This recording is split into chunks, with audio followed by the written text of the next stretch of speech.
राधा स्वामी जी। बाणी बाणी राधा स्वामी दयाल सतनाम सतपुरुष की। आज की सत्संग वीडियो का विषय है, कैसा दान करें कि हमारी भजन सिमरन में तरक्की हो।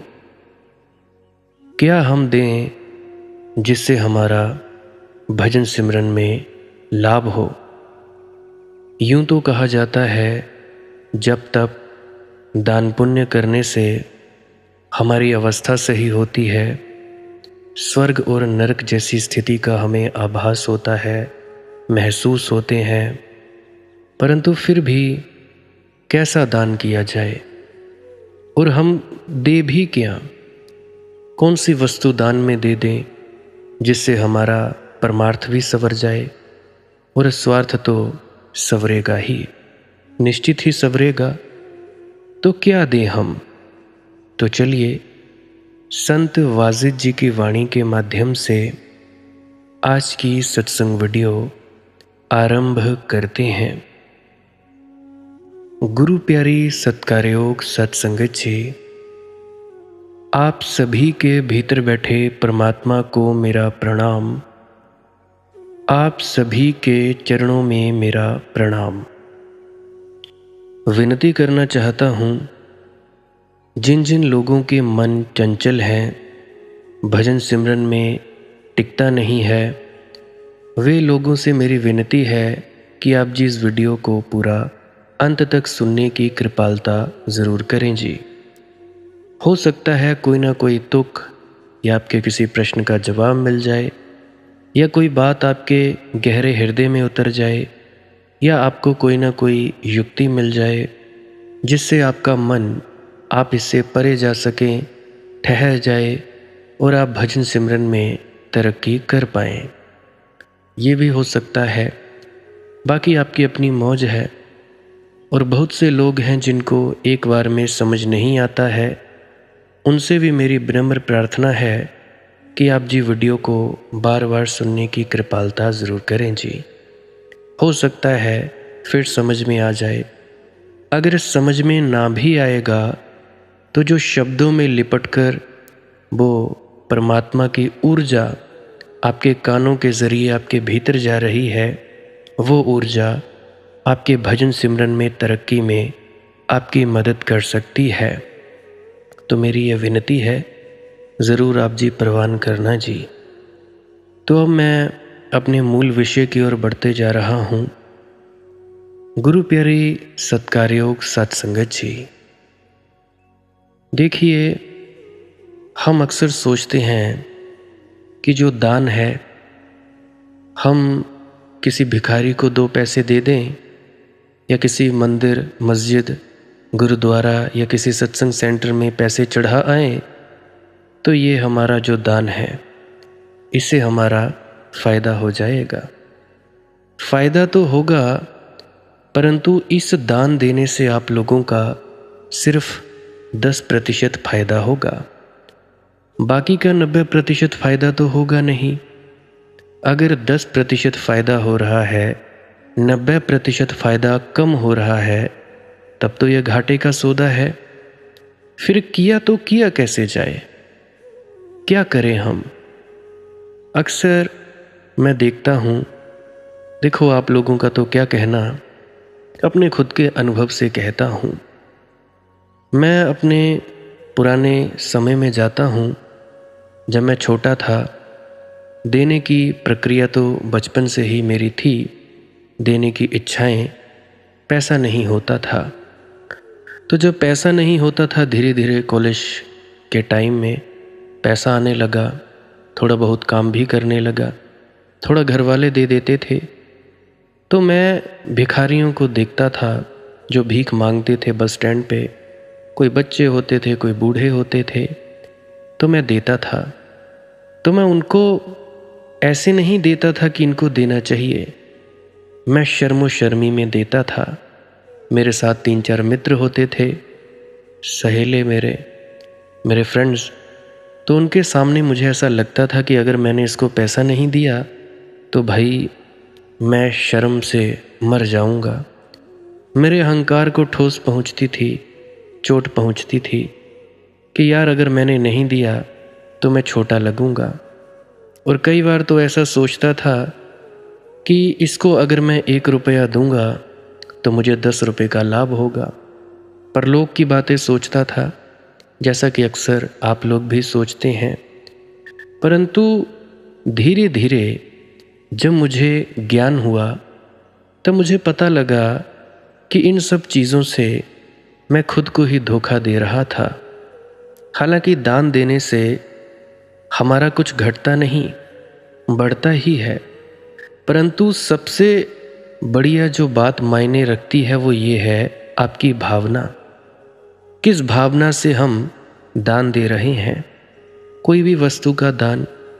कोई मुझसे पूछ रहा था कि हम क्या दान दें। मैं कहता हूँ कुछ भी दान दे दो। परंतु अगर आप स्पेसिफिक पूछ रहे हो कि क्या देना है, क्या देना है भाई, हमें ये तो बताओ। पैसे का तुमने अपने अनुभव से बता दिया कि अहंकारी भाव से हम दूसरे को तुच्छ समझते हैं, या हम इमोशंस में आकर अहंकारवश आकर, या हम परलोक में अपना धन कमा लेना चाहते हैं, इससे दान देते हैं। मेरे ये अनुभव है क्योंकि मैंने ऐसा पाया। आप लोगों का पता नहीं। अब मैं भी आप लोगों जैसा ही था, अब भी हूँ। फ़र्क इतना है कि अब थोड़ा होश आ गया है। होश आ गया है कि कौन सी चीज़ करनी है, कौन सी चीज़ नहीं करनी है। ऐसे ही आंख बंद करके किसी के पीछे नहीं लगता हूँ। तो सवाल पैदा होता है, देना क्या है, क्या चीज़ हम दें।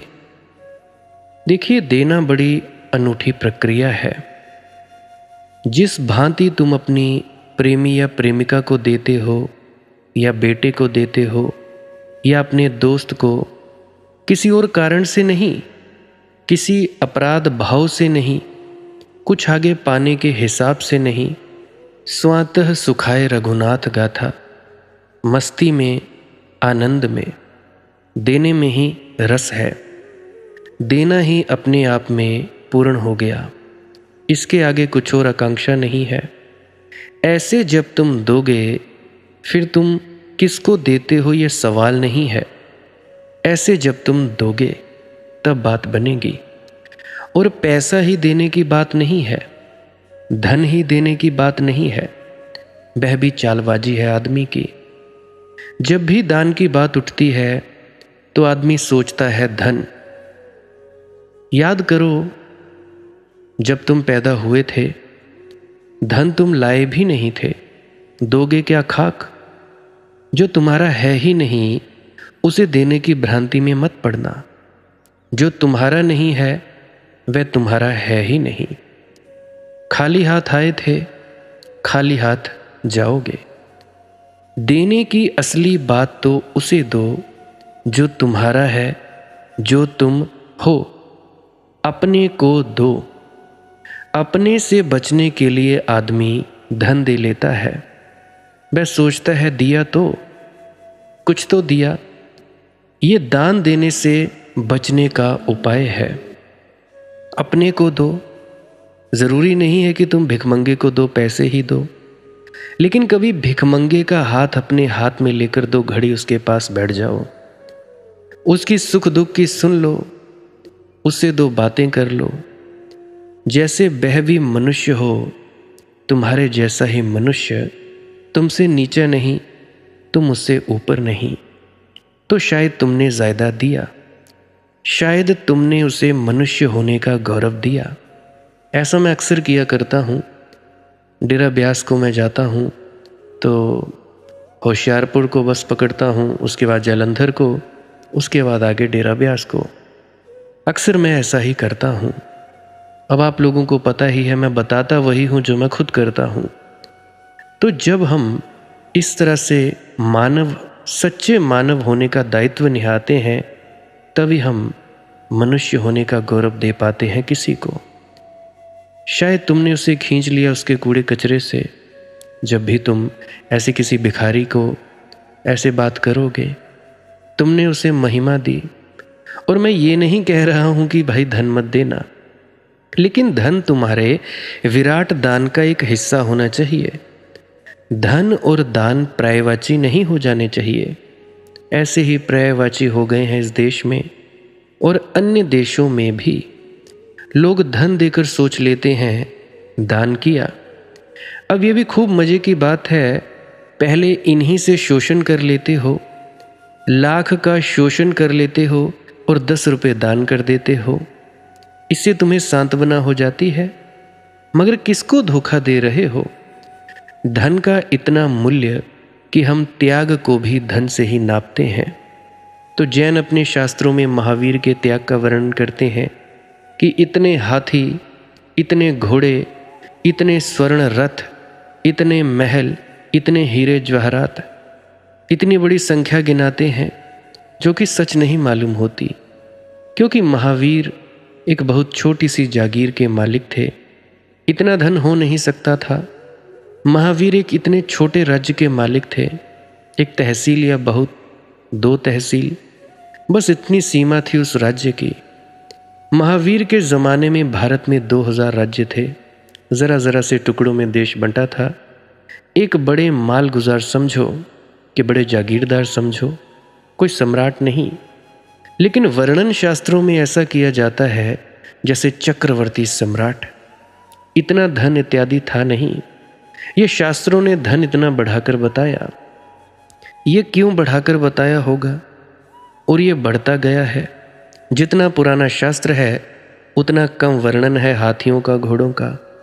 फिर जैसे जैसे शास्त्र और बढ़े वर्णन भी बढ़ता गया। आखिर क्यों? क्योंकि त्याग को बड़ा कैसे बताएं? त्याग को मापने का भी हमारे पास एक ही उपाय है, वह है धन। अगर महावीर के पास कुछ भी नहीं था तो उनको महात्यागी कैसे कहोगे?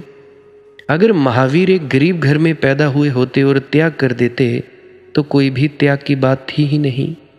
लोग कहते था क्या तुम्हारे पास जो त्याग दिया। और ये बड़े मज़े की बात हो गई। धनिक को भी धन से तोलते हो और त्यागी को भी धन से ही तोलते हो, दोनों की कसौटी एक। तब तो धन परम मूल्य हो गया भैया। इस संसार में भी उसी से प्रतिष्ठा है और उस संसार में भी उसी से प्रतिष्ठा है। तो धन का सिक्का तो अत्यंतिक सिक्का हो गया। यहाँ ही नहीं चलता, परलोक में भी वही चलेगा।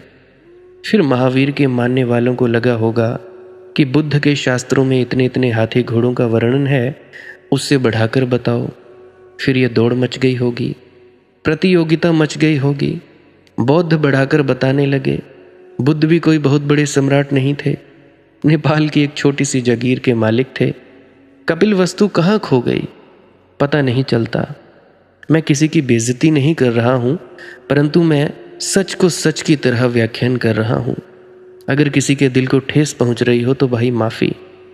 तो छोटा सा राज्य था, लेकिन हमारे पास और कोई उपाय नहीं है।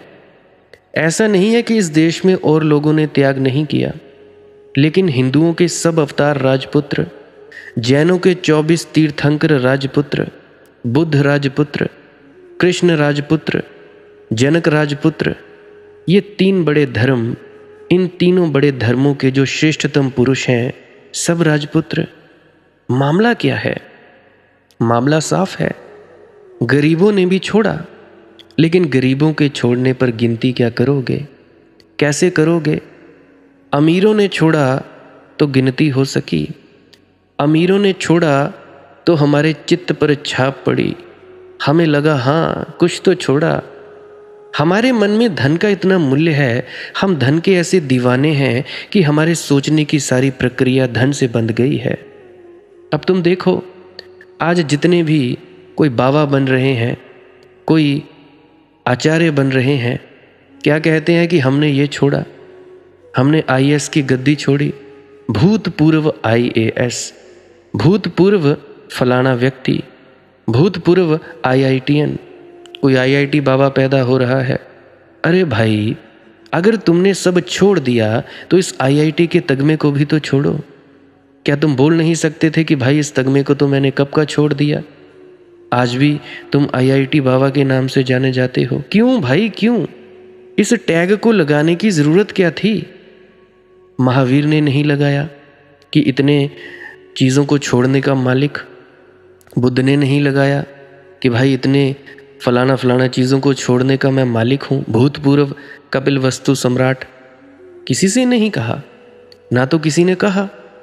तो भाई आज के ज़माने में प्रतिष्ठा पाने के लिए ये जो तथाकथित साधु संत बने हुए हैं, ये क्यों कहते हैं कि हम भूतपूर्व ये थे, भूतपूर्व वो थे?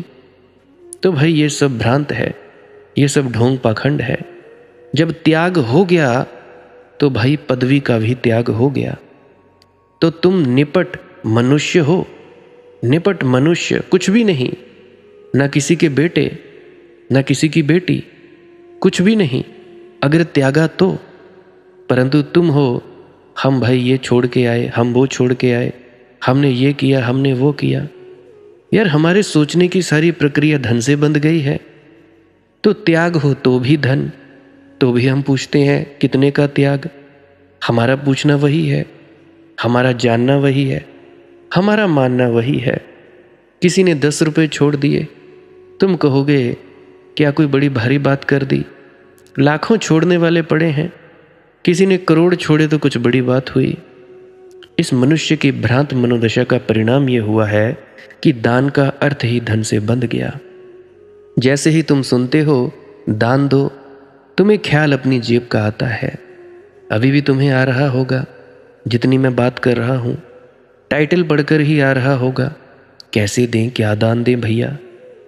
दान का कोई अनिवार्य संबंध धन से नहीं है। दान का संबंध जीवन की एक शैली से है।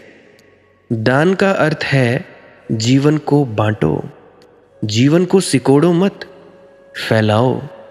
जीवन की प्याली से दूसरों की प्याली में जितना रस बह सके बहने दो। कृपण ना हो जीवन में। अगर हंसी दे सकते हो किसी को तो हंसी दो, अगर नाच दे सकते हो किसी को तो नाच दो, आलिंगन दे सकते हो किसी को तो आलिंगन दो। किसी का हाथ हाथ में लेकर बैठ सकते हो और उसे राहत मिलेगी तो राहत दो। किसी के दुख में रो, 2 आंसू गिराओ। किसी की खुशी में नाचो, मग्न हो जाओ। ये सब दान है। दान की अनंत संभावनाएं हैं। धन पर दान को मत बांधो, नहीं तो गरीब क्या दान करेगा। अब तुम पूछोगे कबीर साहिब जी ने क्या दान किया भैया, गुरु नानक देव जी ने क्या दान किया? था ही नहीं कुछ, दान क्या करेंगे। उन्होंने दान किया प्रेम, उनके भीतर प्रेम था, प्रेम ही बांटा। तो भाई धन पर दान को मत बांधो, धन पर मत बांधो, नहीं तो उल्टे परिणाम होते हैं। जिनको दान करना है पहले धन इकट्ठा करना होता है, और धन इकट्ठा करने में तुम कितना कष्ट दे देते हो दूसरों को, और फिर उसी को बांटते हो। जब बांटना ही है तो इकट्ठा क्यों करना? लेकिन लोग सोचते हैं कि धन होगा तभी तो दान हो सकेगा, और दान के बिना तो मोक्ष सचखंड उपलब्ध नहीं है। मेरे इधर भी बहुत सारे लोग हैं डिस्ट्रिक्ट ऊना में, वैसे किसी को ज़रूरत के लिए पैसा मांगो तो वे हाथ खड़े कर देते हैं। वैसे उन्होंने जग भंडारा करवाना हो, खोल खोल के पैसे देते हैं, क्योंकि उससे अहंकार को पुष्टि मिलती है। अहंकार बड़ा होता है, अपने दिमाग में एक सरिया डल जाता है कि भाई, अपनी गर्दन में सरिया डल जाता है, हाँ हाँ हम कर रहे हैं। हमारे इधर गांव में भी ऐसा होता है। गुरु रविदास महाराज जी का भंडारा करवाना था, मुझे फ़ोन आए, मेरे गांव वालों के फ़ोन आए, लड़कों के, कि दीपू यार हमने ये भंडारा करवाना है तो तूने सब संभालना है। मैंने कहा भाई जैसे पहले संभालता था वैसे ही अब संभालूंगा। करवाते तुम मेरे से कुछ हो नहीं, नाम मेरा लगाते हो कि भाई ये करवा रहा है, हालांकि 1 रुपये का काम मैं करता नहीं, फिर भी तुम मुझे बोलते रहते हो। कहते नहीं नहीं भाई, तुम्हारे होने से हमें ऐसा लगता है कि हम इकट्ठे रहेंगे। मैंने बोला चलो ठीक है। तो जब मैं गया, पहले राशन लेना था, तो राशन लाने गए हम, मैं और मेरी छोटी बुआ जी का छोटा लड़का, हम चले गए। तो राशन लाने लगे, हमने सभी पैसे दिए, जितने भी पैसे बने राशन के, 1000-2000 व्यक्तियों के लिए भोजन का इंतजाम का राशन। तो मेरे साथ वाला लड़का गांव का ही है, वो कहने लगा कि दीपू यार अब ये वाले लड़के निकाल देने हैं, अब हम ही अकेले करेंगे। मैंने बोला क्यों भाई? कहने लगा अब उनकी ज़रूरत नहीं है, हमारे पास पर्याप्त धन है जिससे हम खरीद सकते हैं राशन और हम बाकी चीज़ें भी करवा सकते हैं। मैंने कहा क्यों भाई? कहने लगा कि भाई हमारा नाम हो जाएगा। मैंने कहा भाई अगर ऐसा करना है तो मुझे मत बुलाया करो, ऐसी चीज़ें मुझसे मत करवाया करो और ना ही मुझे डालो। मुझे ना अपने नाम से लेना है ना दाम से लेना है। पिछले जितने भी भंडारे करवाए हैं उनमें कहाँ मैंने बोला कि मैंने कुछ किया। हालांकि तुम लोगों को पता है कौन करता है, कौन करवाता है, कौन इकट्ठा करके रखता है। फिर वो कहने लगा कि भाई तुम तो नाराज़ हो गए। मैंने कहा बस, अगर गांव के सभी लोगों को चलकर लेकर चलना है तब तो मैं हाजिर हूँ, नहीं तो भाई उम्मीद मत रखना कि मैं आ जाऊँगा। फिर वो सहमत हुआ। तो भाई हम दान देकर भी अपनी गर्दन का जो सरिया है, जो किला है, उसको सीधा रखना चाहते हैं। अगर कोई गरीब मांग ले, कोई किताब मांग ले, किसी के पास है नहीं, उस किताब को मांग ले कि भाई हमारे पास 10-5 रुपए दे दो, या पुरानी ही किताब है तब भी तुम देने के लिए तैयार नहीं होते। कोई गरीब है, लाख रुपए की ज़रूरत है, उसको नहीं दोगे। वाकई ज़रूरत है, देख कर आए हो घर में, नहीं दोगे। परंतु भंडारे करवाए जा रहे हैं, और भंडारों में खाता भी कौन है? सोचो, क्या भंडारों में वे लोग खाते हैं जो वाकई जिनको खाना है, या जो भूखे हैं, या वे लोग खाते हैं जो पहले से ही ठीक ठाक हैं? सोचो, तुम भंडारे जितने भी करवाते हो कौन खाता है? तुम्हारे भंडारों में आते कौन है लोग? सबसे पहले वीआईपी लोग, और उसके बाद तुम्हारे जैसे लोग। और वो घर में आकर बोलते हैं घर से चलते वक्त कि आज खाना मत बनाना, आज वहीं खाएंगे दोपहर का खाना। तो भाई जो पहले से ही समृद्ध है उसको लिए तुम भंडारा करवा रहे हो, तो तुम्हारे भंडारे का फायदा क्या? अगर तो तुम्हारे भंडारे करने से जो वाकई भूखा है, जिसके पास पैसा नहीं है, कुछ भी नहीं है, फटे हाल हैं, वो खा रहा है, तब तो तुम्हारे भंडारे का फल है। नहीं तो क्या अपने अहंकार की ही पुष्टि करनी? 10-10 लाख लगा लेते हैं। हमारे इधर भी चलते हैं, होशियारपुर से लेकर हमारे यहाँ तक, ऊना तक, यहाँ पे मेले लगते हैं। कोई बाबा बालकनाथ को जाता है, कोई पीर निगाह जाता है, तो मेले लगते हैं तो रास्ते में भंडारे होते हैं लगे हुए। कभी कोई लगाता है, कभी कोई। और दूसरी साइड गगरेट वाली साइड में चिंतपूर्णी माता के मेले लगते हैं। हर कोई जाता है, तो बीच में रास्ते में साइड में भंडारे लगाए होते हैं। तो ज़रा सोचो, खाता कौन है वहाँ पर?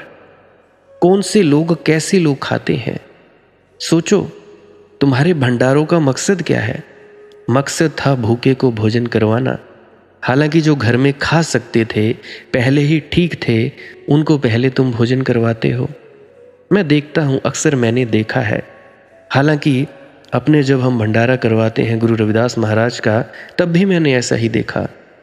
और मुझे जब बात ये ठीक नहीं लगी तो अपने से ही बड़ों को डांट दिया। नाराज़ हो गए कि ये आज का पैदा हुआ छोकरा हमें डांट रहा है कि हमसे ये बदसलूकी।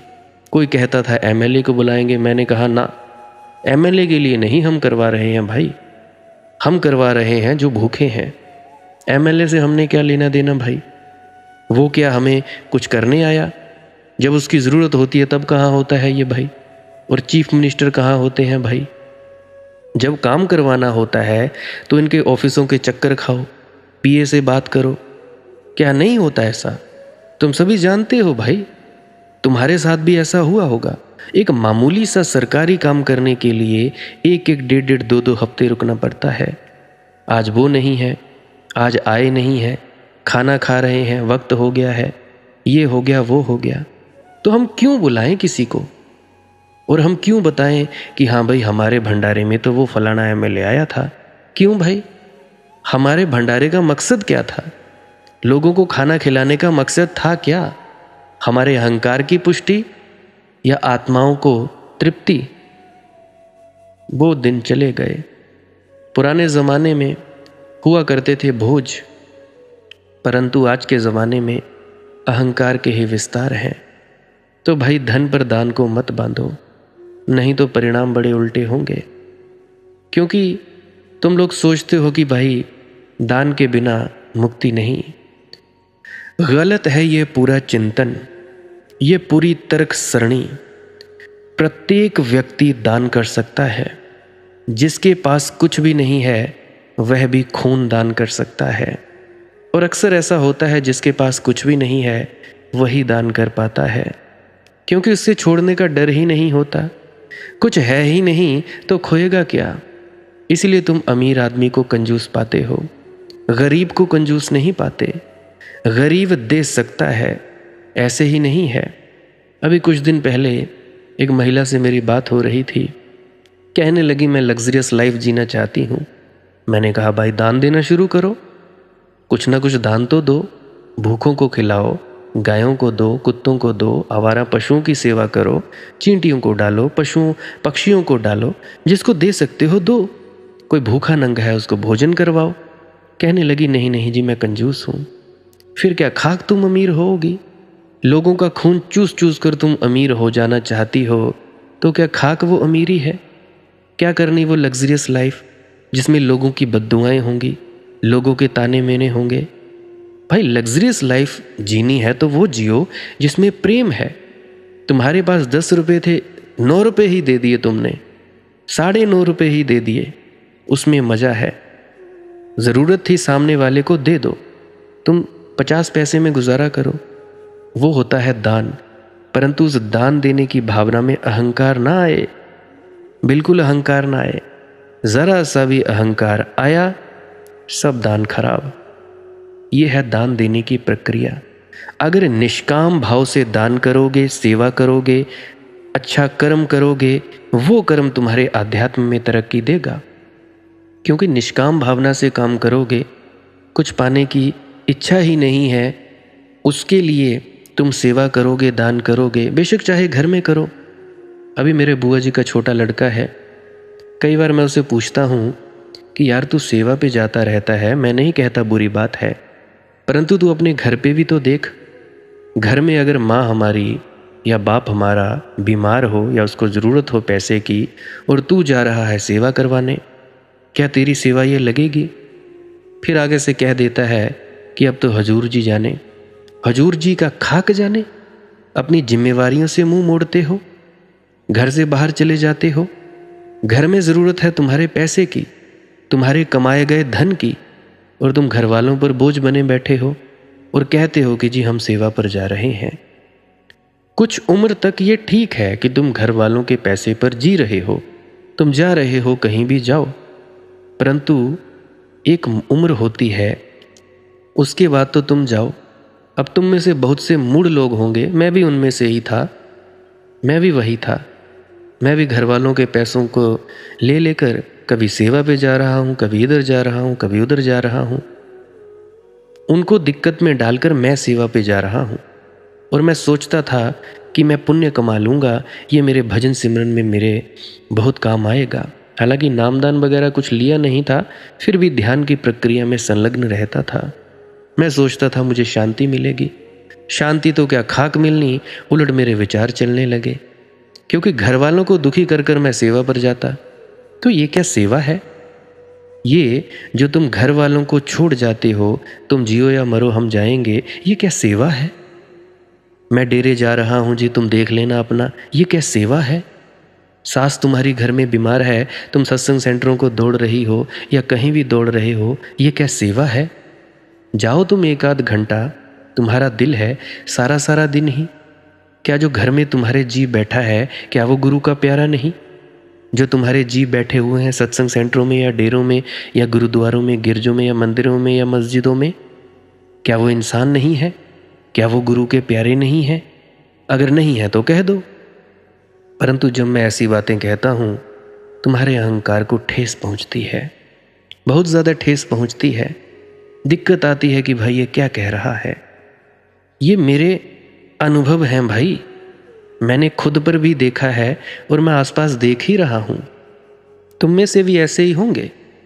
अब कई कहते हैं कि भाई अगर सेवा पे जाता है तो क्या बुराई है? बुराई सेवा पे नहीं है जाने को, बुराई इसमें है कि अपनी घर की जिम्मेवारी को त्याग कर व्यक्ति सेवा पर जा रहा है। अपने घर वालों को बोझ बनकर, अपने घर वालों को तंग करके व्यक्ति सेवा पर जा रहा है। दिक्कत इसमें है, दिक्कत सेवा में नहीं है। सेवा पे चाहे महीना महीना भर रहो, अरे भाई रहो ना, परंतु अपने पैसे से रहो ना, घर वालों को क्यों बोझ बनाते हो। अब मेरी उम्र 27 साल की है, अब मेरे भाई की उम्र सोचो, कम से कम 5-10 साल बड़ा ही होगा मेरे से। तो इस उम्र में भी बिना कमाए अपने माँ बाप पर बोझ बनकर व्यक्ति सेवाओं पे जा रहा है। अपने घर वालों को बोझ कम करने की बजाय व्यक्ति सेवाओं पर जा रहा है। तो इसमें कौन सी बड़ाई भाई, कौन सी बड़ाई? सोचो तुम लोग खुद, ये कैसी सेवा भाई? या तो माँ बाप होने चाहिए अंबानी, अंबानियों के घर पैदा हुए हैं, कोई चिंता नहीं, दुकान है, हम कर लेंगे। नहीं भाई, बेईमानी किसके साथ करते हो तुम लोग? अपने साथ या दूसरों के साथ? मुझे लगता है अपने साथ ही बेईमानियां करते हो और बोलते हो जी गुरु बुलाता है। अरे भाई, गुरु ये नहीं कहता कि तुम अपने घरों की, घरवार की सेवा छोड़कर तुम पहले वहाँ पे चले जाओ।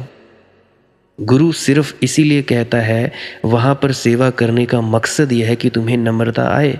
नम्रता तुम लोगों में आती नहीं तो सेवा का भी क्या फ़ायदा भाई? खाली गए, खाली आ गए, क्या करोगे उस सेवा का?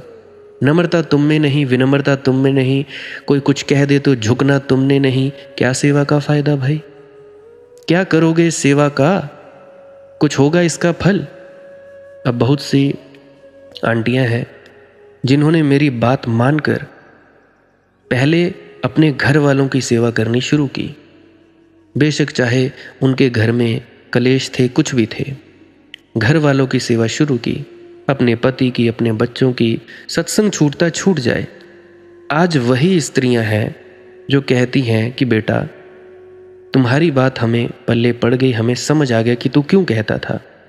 आज उन्हीं स्त्रियों को उनके घर वाले कहते हैं कि तूने सत्संग नहीं जाना, तूने डेरे नहीं जाना, हम संभाल लेंगे। सबसे पहले अपने घर का माहौल ठीक करना होता है और घर का माहौल ठीक करने का दायित्व, उसकी जिम्मेदारी हमारे खुद पर होती है। हम खुद जिम्मेवार हैं। चिड़चिड़ कर हम खाना बनाते हैं, कोई भी काम करते हैं उसमें प्रेम नहीं, परंतु जैसे गुरु घर में करते हैं वैसे घर में नहीं करते। अरे भाई, अपने घर को ही डेरा बना लो। घर को जब तक डेरा नहीं बनाओगे तब तक तुम्हारे सत्संग सुनने के कोई फायदे नहीं। तुम्हारे भजन सिमरन से अगर घर में बदलाव नहीं आ रहा है तो क्या फ़ायदा? कोई फ़ायदा नहीं। अभी हाल ही में मैं गया था अपने घर में, माताजी मिले, कहने लगे कि तू ठीक है? मैंने बोला हाँ मैं बढ़िया हूँ। जब मैंने उनकी अवस्था देखी, मैंने कहा क्या तुम धुन सुनने के लिए बैठती हो, भजन पे बैठती हो? कहने लगी नहीं।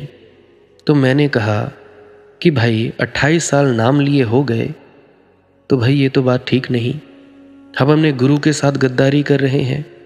गुरु से वायदा किया था कि भाई हम बिना नागा हर रोज़ बैठेंगे, भजन भी करेंगे, सुमिरन भी करेंगे, तो हम कर नहीं रहे हैं। तो इसमें कसूर नहीं है हमारा, हमारा ही कसूर है भाई। हम गुरु के हुक्म की पालना नहीं करते और फिर कहते हैं कि जी हमें मिला नहीं। मिले क्या, खाक मिले? तो मैंने माता जी को बोला, उनकी अवस्था देखी, फिर वो कहने लगी कि हाँ बात तो तू ठीक कहता है। मैंने कहा भाई अब भी थोड़ा आगे बढ़ो। अब भी अगर आप लोगों को समझ में नहीं आई कि कैसे चीज़ें होती हैं, कैसे काम करती हैं, तो भाई फिर कब आएंगी? अगर एक पास में बैठे जिंदा कुएं के होते हुए भी उसके माँ बाप प्यासे रह जाएं, तो इससे बड़ी दुर्घटना, इससे बड़ा दुर्भाग्य क्या हो सकता है? फिर वो कहने लगी कि हाँ ठीक है, बैठूंगी। मैंने कहा बिल्कुल, अगर मुझ जैसा बच्चा तुम दोनों के कारण पैदा हो सकता है तो मेरे से ज़्यादा तुम लोगों में खासियत होगी। तुम दोनों में, अगर तुम दोनों सही नहीं होते तो मैं भी नहीं होना था। क्योंकि बच्चे की पहचान होती है उसके माँ बाप से। अक्सर पूछा जाता है किसका लड़का है? अच्छा उसका लड़का है, बहुत बढ़िया बहुत बढ़िया, तभी इतनी तमीज़ है, तभी इतने संस्कार हैं। कहा जाता है ऐसा, हमारे गांव में कहा जाता है। तो भाई मैंने कहा उनको कि भाई तुम लोग सही थे, परंतु तुम्हारे कर्मों के कारण, मेरे कर्मों के कारण ऐसा हुआ, परंतु अभी थोड़े ठीक तो हो जाओ। कहने लगे कि हाँ, अगर तुम्हारे कारण तुम्हारे घर में बदलाव नहीं हो सकते तो तुम काहे के ध्यानी सज्जन हुए भाई। सोचो, तुम्हारे घर में अगर कलह क्लेश नहीं मिट रहे, तुम काहे के ध्यानी सज्जन हुए भाई, तुम काहे के भजन सिमरन करने वाले हुए भाई। चिड़ चिड़ कर तुम खाना बनाते हो और कुछ कहते हैं कि जी हम करते हैं। अरे भाई, क्या खाक करते हो? मुंह में कुछ चल रहा है, भावना कुछ और चल रही है। मुंह में चल रहा है कि हे बाबा जी, ये हमारा पति है, ये शराब पीना छोड़ दे, और हृदय में भावना निकल इसने क्या शराब छोड़नी, ये कहाँ शराब छोड़ने वाला, ये तो मैं ऐसे। ये दोनों भावनाएं चल रही हैं, ये लड़ाई चल रही है मन में, मन की लड़ाई और भावनाओं की लड़ाई। जो मन में सोच रहे हो, जो प्रार्थना कर रहे हो खाना बनाते वक्त, उसी भाव से फील करो, महसूस करो कि हाँ वाकई हमारा गुरु बदलेगा। याद रखना मेरी एक बात, ये परमात्मा जिसको तुम परमात्मा कहते हो या गुरु कह लो, ये हमारे शब्दों की भाषा नहीं समझता, ये समझता है भाषा हमारे अंतस की भावना की, हमारी वेव्स और वाइब्रेशंस की। सच वो चीज़ होती है जो हम महसूस करते हैं, वो नहीं जो हम बोलते हैं। तो प्रार्थना में भैया भाव होना चाहिए, शब्द नहीं। ये नहीं कि वैसे लगा हुआ है रेडियो, ओम जय जगदीश हरे, स्वामी जय जगदीश हरे, दिमाग कहीं, भाव तो है नहीं। भाव है दुकान में और मुंह में चल रहा है ओम जय जगदीश हरे, करूं बेनती दऊं कर जोरी, अर्ज सुनो राधा स्वामी मोरी। ऐसा नहीं चलेगा भाई। प्रार्थना करनी है सच्चे हृदय से करो कि बाबा जी मेरे पति पर कृपा करो या मेरी पत्नी पर कृपा करो, आप ही इसको बदलेंगे, आप पर मैंने सौंप दिया। ये प्रार्थना ऐसे होती है भाई। अब क्या प्रार्थना करना भी मैं सिखाऊं? ऐसा थोड़े ना होता है। भाव से, पूर्ण भाव से खाना बनाते वक्त बाबा जी, जो भी आपके गुरुदेव हैं, चाहे गुरु नानक देव महाराज हैं, चाहे आप किसी भी गुरु को पूछते हो, किसी भी गुरु को मानते हो, चाहे देवी को मानते हो, देवताओं को, जैसा भी आपका गुरु है, हाथ जोड़ो। मैं परमात्मा शब्द का इस्तेमाल कर रहा हूँ, चलो छोड़ो, मैं बाबा जी शब्द या गुरु का शब्द इस्तेमाल कर रहा हूँ। हाथ जोड़ो। हे मेरे गुरुदेव, मेरा समर्पण आपके पास है। मैं नहीं जानता या मैं नहीं जानती क्या करना है क्या नहीं करना है। आपने अक्सर मुझे बख्शा है और आगे भी बख्शते रहेंगे। दया मेहर आपकी अक्सर आती रहती है। मेरी यही अरदास है, मेरी यही प्रार्थना है कि मेरे पति या पत्नी को सद्बुद्धि दो, मेरे पति या पत्नी को थोड़ा सही राह पर चलाओ। अगर पति शराब पीता है तो ये भी कह सकते हो, महसूस करो कि बाबा जी या मेरे परमात्मा मेरे पति की शराब छुड़ा दो। जो भी आप प्रार्थना करना चाहते हो, जो भी समस्या है या कोई बीमार है, इसकी बीमारी को ख़त्म करो, स्वस्थ कर दो, सब सही हो जाए। बस प्रार्थना की पूर्ण हृदय से, पूर्ण भाव से जब प्रार्थना होगी, अपने गुरु को सामने रखकर या कोई देवी देवता जो भी है आपके इष्ट, अपने इष्ट को सामने रखकर प्रार्थना करोगे, फिर खाना बनाओ। जब खाना बनाओगे उस भाव से, तो उस भाव से जो खाना बनेगा उससे आपके घर में बदलाव होगा। अगर चिड़ कर खाना बनाकर आपके घर में कलह क्लेश हो गई है, तो क्या इससे उलट करके आपके घर में शांति नहीं हो सकती? आप लोग सभी हैं, मेरे से बड़े ही होंगे, कुछ मेरे से छोटे होंगे, कुछ बच्चियां हैं, कुछ बच्चे हैं। तो मेरा यही उपदेश है, प्रेम से रहा करो भाई, यही सबसे बड़ा दान है। अब तांत्रिक लोग क्या करते हैं, धारणा करते हैं, भाव करते हैं कि ये भभूत है, ये राख है, ये इसको खाने से ऐसा ऐसा हो जाए। जब भी कोई व्यक्ति वो ऐसा खाता है, उसके शरीर में वैसा वैसा असर हो जाता है। तो ये तो हुई तंत्रिक प्रक्रिया, अविचार कर्म। अब हमने कर्म करना है सही। वो क्या है?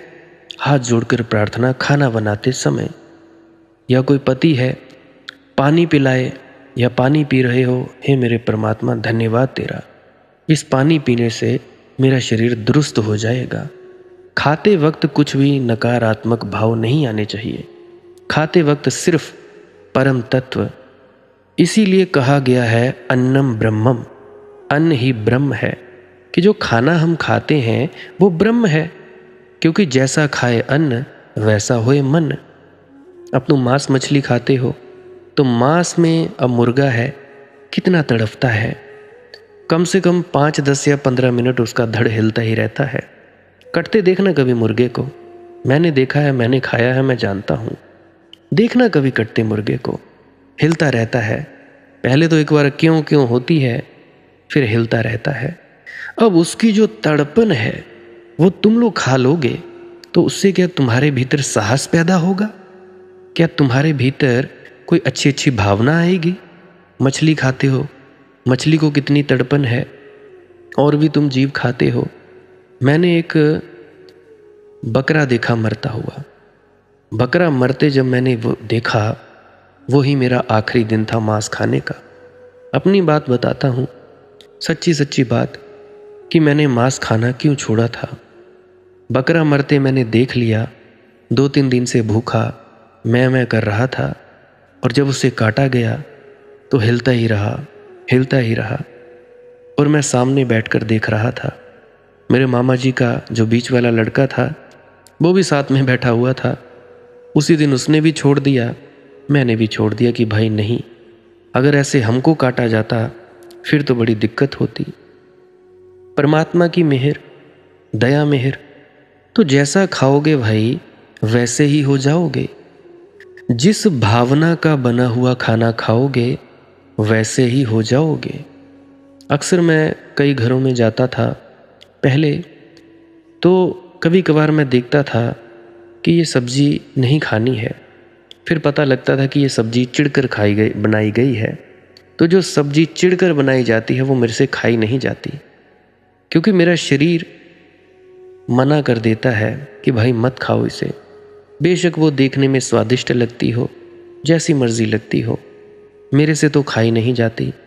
आप लोग पता नहीं कैसे खा लेते हो। तो भाई अन्नम ब्रह्मम, अन्न का दान, जो स्त्रियां हैं जो दान कर सकती हैं वो ये हैं। अब देखो, स्त्रियां कुछ कमाने जाती हैं, वो पैसा तो छोड़ो परे, सबसे बड़ा दान होता है भाव से खाना बनाना परिवार के लिए। ना परिवार बदल जाए फिर मुझे आकर कहना, परिवार बदलेगा ही बदलेगा। और अपनी तरफ से भावना निरंतर भेजते रहना कि वो अच्छा है। बेशक तुम्हारी सास अच्छी नहीं है, लड़ती झगड़ती है, फिर भी उसके प्रति भाव अच्छा रखो। अच्छा रखोगे तो उसके अंतस में वो भाव जाएगा, टकराएगा, उसको बदलाव करता ही जाएगा, करेगा ही। क्योंकि जैसा हम सोचते हैं, जैसी धारणा हम बनाते हैं दूसरे के अंदर, वो जाती है और दूसरे को तब्दील कर सकती है। अब संत क्या देते हैं हमें? तुम किसी संत पुरुष के पास जाते हो, बात करते हो, वो क्या देता है? कुछ घोल के देता है? नहीं, वो देता है शुभ विचार। सत्संग सुनने से भी तुम्हारे भीतर शुभ विचार पैदा होते हैं, और जब शुभ विचार पैदा हो गए तुम्हारे अंदर परिवर्तन होना शुरू हो जाता है। क्योंकि संत होता है प्रेम का सागर, फकीर होता है प्रेम का सागर, तो प्रेम उसके पास है तो प्रेम का ही दान करेगा। अब गुरु नानक देव जी महाराज को देखो, पूरी दुनिया घूमे, पूरी दुनिया घूमकर क्या किया उन्होंने? प्रेम का दान दिया, प्रेम ही प्रेम बांटा। आज भी उनके बहुत से सिख हैं जो प्रेम ही प्रेम बांट रहे हैं, लंगर लगा रहे हैं, दान की प्रक्रिया। तो भाई दान जो है वो तरह तरह का होता है। मुझे कहानी याद आती है, एक गरीब आदमी की झोंपड़ी पर रात जोर की वर्षा हो रही थी। फकीर था, छोटी सी झोंपड़ी थी, स्वयं और उसकी पत्नी दोनों सोए थे। आधी रात किसी ने दरवाजे पर दस्तक दी। फकीर ने अपनी पत्नी से कहा कि उठ जरा देख, दरवाज़ा खोल दे। पत्नी द्वार के करीब सो रही थी। पत्नी ने कहा, इस आधी रात में जगह कहाँ है? कोई अगर शरण मांगेगा तो तुम मना ना कर सकोगे। वर्षा जोर की हो रही है, कोई शरण मांगने के लिए ही द्वार आया होगा। जगह कहाँ है? उस फकीर ने कहा, जगह 2 के सोने के लायक काफी है, 3 के बैठने के लायक काफी होगी। तू दरवाजा खोल। लेकिन द्वार आए आदमी को वापस तो नहीं लौटाना है। दरवाजा खोला, कोई शरण ही मांग रहा था, भटक गया था और वर्षा मूसलाधार थी। तीनों बैठकर गपशप करने लगे। सोने लायक तो जगह थी नहीं। थोड़ी देर के बाद किसी और आदमी ने दस्तक दी। फिर फकीर ने अपनी पत्नी से कहा, खोल। पत्नी ने कहा, अब करोगे क्या? जगह कहाँ है?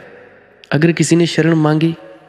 उस फकीर ने कहा, अभी बैठने लायक जगह है, फिर खड़े रहेंगे, मगर दरवाजा खोल।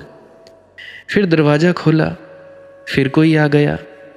अब वे खड़े होकर बातचीत करने लगे। इतना छोटा झोंपड़ा। और तब अंततः एक गधे ने आकर जोर से आवाज की, दरवाजे को हिलाया। फकीर ने कहा, दरवाजा खोलो।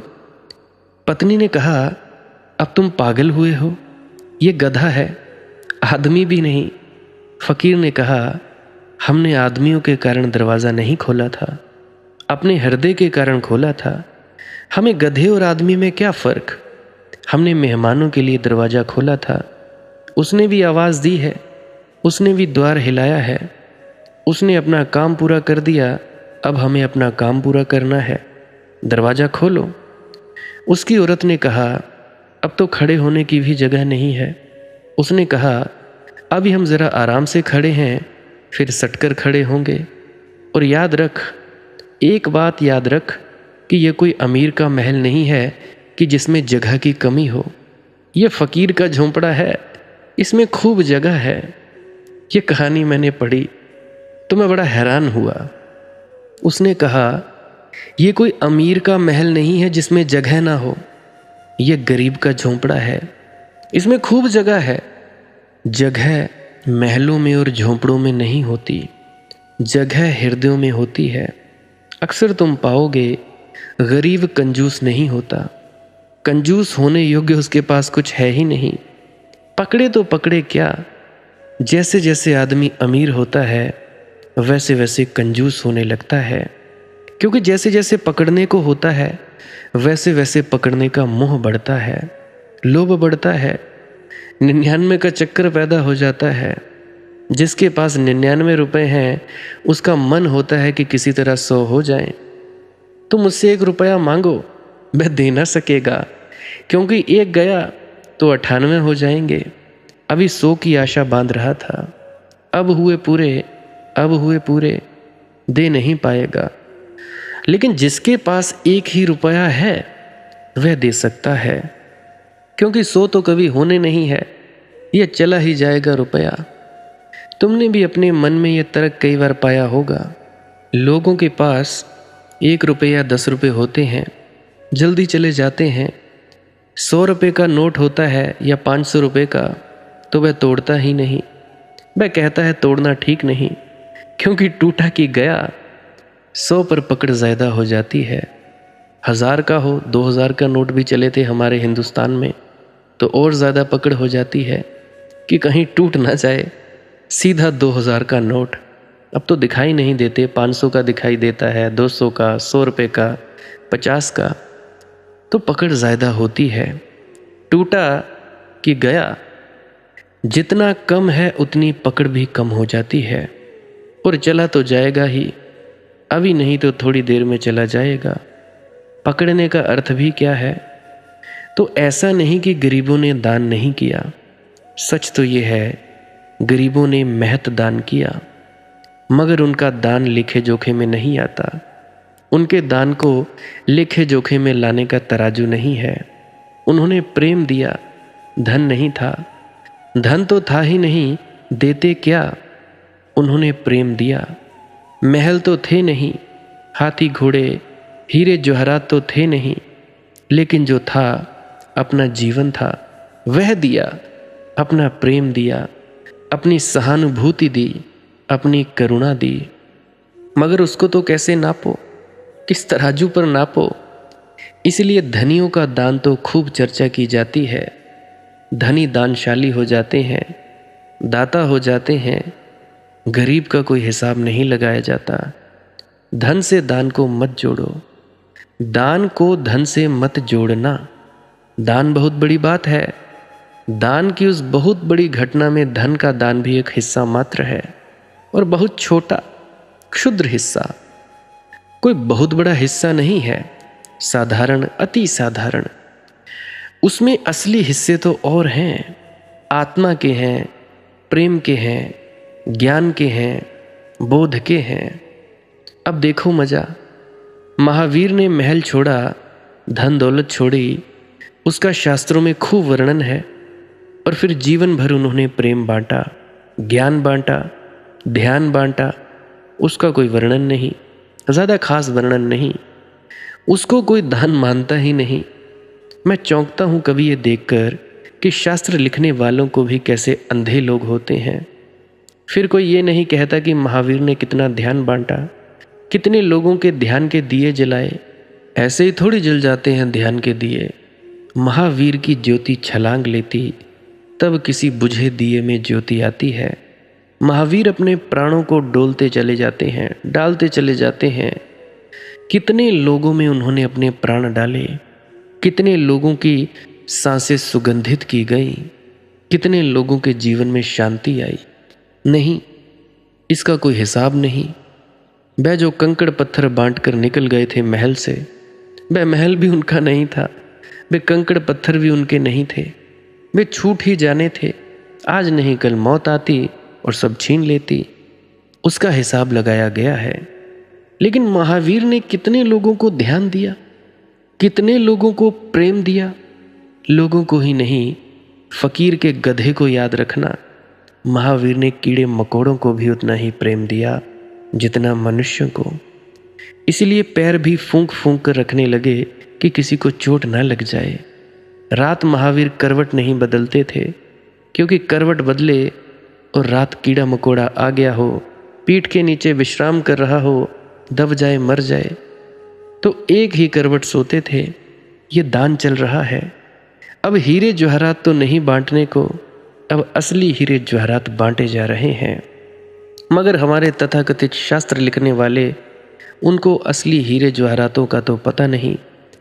बाबा कबीर के पास महल तो था नहीं छोड़ने को, था ही नहीं, छोड़ते क्या। इसलिए बाबा कबीर तीर्थंकर बनने से वंचित रह जाए। संत कबीर जी, इसलिए संत कबीर अवतार न बन सके, इसलिए संत कबीर पैगंबर न बन सके, इसलिए कबीर चूक गए। और कबीर ने जो बांटा, कबीर ने जीवन भर जो बांटा, जो मस्ती बांटी, जो आनंद बांटा, जो रस बांटा, कबीर ने ना मालूम कितने लोगों के जीवन में फूल बरसाए। उस सब का हिसाब कौन रखेगा। तो मैं तुम्हारे मन से ये भ्रांति तोड़ देना चाहता हूँ कि धन और दान एकार्थी हैं। दान बहुत बड़ी घटना है। धन का दान उस बड़ी घटना में एक छोटा सा पहलू है, बहुत छोटा सा पहलू। असली बात है प्रेम। दान और प्रेम पर्यायवाची हैं, दान और धन पर्यायवाची नहीं है। प्रेम दोगे तभी भाई बात बन सकेगी, प्रेम ना दोगे तो भाई क्या कर सकोगे। प्रेम देकर ही तो भजन सिमरन में तरक्की हो सकती है। जहाँ प्रेम ही नहीं, वहाँ क्या तरक्की होगी। और केवल जो मस्त होते हैं वे ही जानते हैं दान का असली अर्थ। वे अपने आंसू भी बांट देते हैं, अपनी मुस्कुराहटें भी बांट देते हैं। और एक महत्वपूर्ण बात याद रखना, वे बांटते इसीलिए नहीं कि उत्तर में कुछ मिले, कि कुछ प्रत्युत्तर हो। वे बांटते इसीलिए हैं कि बांटने में ही आनंद है। स्वांतः सुखाय, ये शब्द स्वांतः सुखाय बड़ा महत्वपूर्ण है। ये धर्म का आधार बिंदु है। तो कर्म कैसे करना चाहिए, कर्म किस प्रकार करना चाहिए, इसके बारे में मैं कल बात करूँगा। अभी मुझे एक बात याद आती है, हम दीवानों की क्या हस्ती है, आज यहाँ कल वहाँ चले। हम दीवानों की क्या हस्ती है, आज यहाँ कल वहाँ चले। मस्ती का आलम साथ चला, हम धूल उड़ाते जहाँ चले। आए बनकर उल्लास अभी, आंसू बनकर बह चले अभी। सब कहते ही रह गए अरे तुम कैसे आए, कहाँ चले। किस ओर चले ये मत पूछो, चलना है बस इसीलिए चले। जग से उसका कुछ किए चले, जग को अपना कुछ दिए चले। दो बात कही दो बात सुनी, कुछ हंसे और फिर कुछ रोए। छक कर सुख दुख के घूंटों को हम एक भाव से पिए चले। हम भिखमंगों की दुनिया में स्वच्छंद लुटाकर प्यार चले। हम एक निशानी सी उर पर ले असफलता का भार चले। हम मान रहित अपमान रहित जी भरकर खुलकर खेल चुके। हम हंसते हंसते आज यहाँ प्राणों की बाजी हार चले। हम भला बुरा सब भूल चुके, नतमस्तक हो मुख मोड़ चले। अभिशाप उठाकर होंठों पर वरदान हम छोड़ चले। अब अपना और पराया क्या, आवाद रहे रुकने वाले। हम स्वयं बंधे थे और स्वयं हम अपने बंधन तोड़ चले। हम दीवानों की क्या हस्ती है, आज यहाँ कल वहाँ चले। मस्ती का आलम साथ चला, हम धूल उड़ाते जहाँ चले। आए बनकर उल्लास अभी, आंसू बनकर बह चले अभी। तो मस्तों का क्या है भाई, मस्त बांटते ही रहते हैं। तो ध्यान में डूबा करो, भजन सिमरन किया करो, श्वास क्रिया किया करो। ध्यान क्या है, भजन सिमरन क्या है, श्वास क्रिया क्या है, इसके बारे में अभी मैं क्लिप लगा दे रहा हूँ, उसको आप जी सुन सकते हैं। भजन सिमरन क्या है? भजन और सिमरन दो अंग हैं। सिमरन है कुछ शब्दों का जाप करना जो आपको आपके सद्गुरु द्वारा बताए जाते हैं। कोई भी जाप हो सकता है, कोई भी शब्द हो सकते हैं। करना क्या है, किसी कमरे में बैठ जाइए, या रात को बैठ सकते हैं, सुबह बैठ सकते हैं, या जब भी आपको फुर्सत के लम्हे मिले बैठ सकते हैं। तो जब बैठें तो शरीर को बिना हिलाए डुलाए बैठना है। जो बैठ नहीं सकता तो वो लेट जाए, जो चौकड़ी नहीं मार सकता वो टांगे सीधी कर ले। कोशिश ये रहनी चाहिए कि ज़्यादा से ज़्यादा वक्त शरीर को बिना हिलाए डुलाए बैठा जाए। उसके बाद अपने शब्दों का जाप शुरू कर दें। आंख बंद रखें, आंखों पर ज़्यादा जोर नहीं लगाना है, कोई कष्ट नहीं देना है, नहीं तो सर में दर्द होगा और फिर आप लोगों को परेशानी हो सकती है। तो आपने क्या करना है, चुपचाप शांत होकर बैठे रहना है, शब्दों का जाप शुरू कर देना है। जितनी देर भी आप करना चाहो, आधा घंटा, पौना घंटा, 10 मिनट, 15 मिनट, या जितनी भी आपको आपके सद्गुरु द्वारा दिया गया निर्देश है, जितना निर्देश है उसका पालन कीजिए। और उसके बाद दूसरा स्टेप करना बड़ा ही ज़्यादा ज़रूरी है। वो क्या है, वो उसी अवस्था में बैठे रहें या आसन भी बदल सकते हैं। ये जो शब्दों का जाप होता है ये एकाग्रता के लिए होता है, ताकि मन की एकाग्रता आ जाए। और जब मन की एकाग्रता आ जाए फिर दूसरा कदम क्या है, धुन सुनने के लिए बैठना। चुपचाप बैठे रहें, आंख बंद है, शब्दों का जाप बंद कर देना है। और अगर कोई भी आपके गुरु महाराज है, उनको आप स्मरण कर रहे थे, याद कर रहे थे, आंखों के सामने शक्ल ला रहे थे, तो उसको लाना बंद कर दीजिए। शब्द धुन सुन रही है तो सुनते रहिए, आंख बंद करके अंधेरे में ही टिके रहें। टिके रहना है और ये इच्छा नहीं करनी है कि कुछ दिखे, कहीं पहुंचा जाए, परमात्मा को पाना है, ये करना है, वो करना है। याद रखें, ना कुछ समझना है ना कुछ देखना है। ऐसे ही अज्ञानी होकर इसी अंधेरे में पड़े रहें। इसी अंधेरे में पड़े रहना है बस। उसके बाद जो होगा सो होगा। और अगर कोई अनुभव हो भी गया तो इससे ये नहीं कि अगली बार फिर से कामना करनी है कि ये वैसे ही हो। कामना ही सबसे बड़ी अड़चन है, इच्छा ही सबसे बड़ी अड़चन है, किसी चीज़ की तृष्णा करना ही सबसे बड़ी अड़चन है, मांग ही वासना है। अगर परमात्मा चाहिए तो कुछ नहीं मांगना है, चुपचाप बस बैठो, अपने आराम में बैठो, अपने विश्राम में बैठो। धीरे धीरे धीरे वो होगा जो होना चाहिए। अगर मैं ज़्यादा बोलूँगा तो आप लोग फिर से उसकी कल्पना कर लोगे कि जी ऐसा होता है, खंड ब्रह्मांड ऐसे होते हैं, चांद तारे दिखेंगे, फलाना ढिकाना। तो मैं ऐसा नहीं कहूँगा, मैं बस इतना कहूँगा, जो कुछ दिखता है, कुछ भी दिख जाए, वो मन है, वो माया है। जो नहीं दिखता वही आत्मा है, वही आत्मा में होना है। अब जैसा कि तुम लोग इसी अंधेरे में टिके रहोगे, तो कुछ दिनों के बाद या महीनों के बाद एक प्रकाश आएगा। वो प्रकाश पूरे शरीर में फैलता जाएगा और धीरे धीरे तुम इस प्रकाश के सहारे अपने आप में स्थित होगे। अब देखो, इस प्रकाश को देखने वाले भी तुम हो और इस शब्द धुन को सुनने वाले भी तुम हो। अब जो ये शब्द धुन को सुनता है और प्रकाश को देखता है, ये तुम हो।